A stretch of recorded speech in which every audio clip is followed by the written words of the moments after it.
Hockey friends and families, we are heading towards the end of the season, which means a lot. The playoffs, the postseason, and of course, your favorite evals and tryouts. And we always like to let you know that our title sponsor, NHL Sense Arena, has some great solutions for you to help. It helps to train hockey IQ.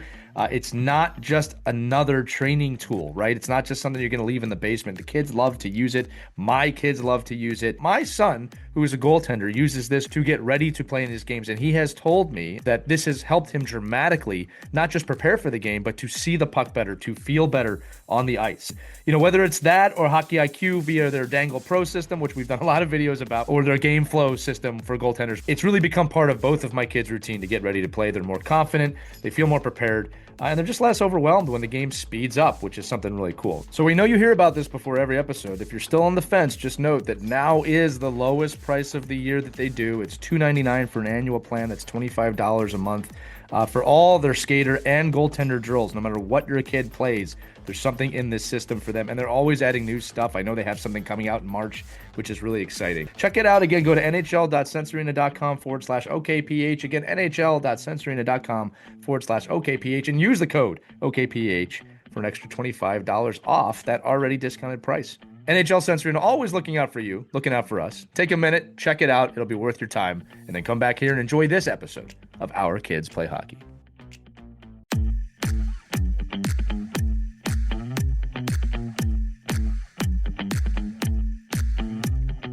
Right. Are you impressed by the videos that the kids are sending you?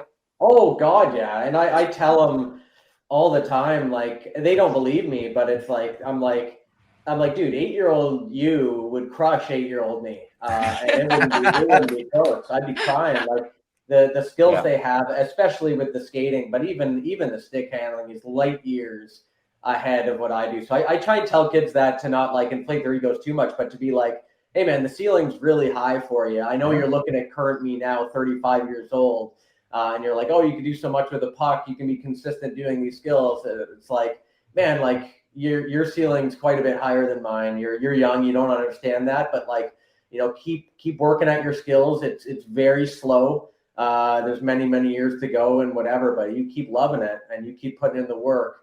And focus that's required. I mean, you'll get so much better. And we see it in the NHL, like these kids who come into the league, now they're age 19 tearing it up. It used to take till age 23, 24 to hit your stride a bit. Now, like even defensemen used to take really long to develop then. They're walking in the league second, third year, top tier. Same with these Bedard, Celebrini. I mean, it's just it's ridiculous, but it's also, I completely understand it, because I just see their approach to development at that young age compared to like my age bracket. They're doing like way more than us. They have way more opportunities to learn on YouTube, Instagram, TikTok, whatever, tutorials. They understand the moves. There's a lot of good channels other than mine that teach application of moves too, which I'm really happy about, because I think that's the unsexy version of hockey that's just like not talked about enough. It's like, well, let's talk about where the moves applied here. And I think that's so good for kids to see that. Well, that's also the gold, Pavel. And again, we'll talk to the kids in a minute on our other show, but that's the gold, is that kids, if you can search out that application stuff and make that, exciting for yourself, man, is that going to have an impact on your game. And I got to say this too, buddy, I watch these kids mohawk. I watch these kids do these moves on the ice. I'll be fully transparent with everybody. The first time I pulled off in Michigan, just on practice ice, I was 40 years old. And you know what's funny about it? I did it, and I felt like a kid. I was just like, oh my God, I did that.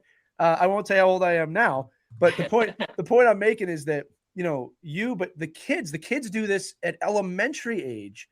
Kids, you are inspiring me when you do it. Yeah. Right? Like I'm not one of these people that's gonna don't ever Michigan out there. No, the fact you can do it at 8, 9, 10. I mean, you said the ceiling. We don't even know the ceiling on where this game's gonna go. Yeah. So kids, you gotta keep evolving, right? You gotta keep flowing. Definitely, please, for the love of God, learn the applications as well, if you take anything away from this. Mm-hmm. But Pavel, you've been incredibly generous with your time. And I want to say what I said earlier. You're not just teaching skills. You're redefining what skill is, right? And you're inspiring kids to dream, And again, look, you've represented Team Canada, and you are really proof that creativity, talk about the sauce, creativity mixed with discipline and passion really can coexist.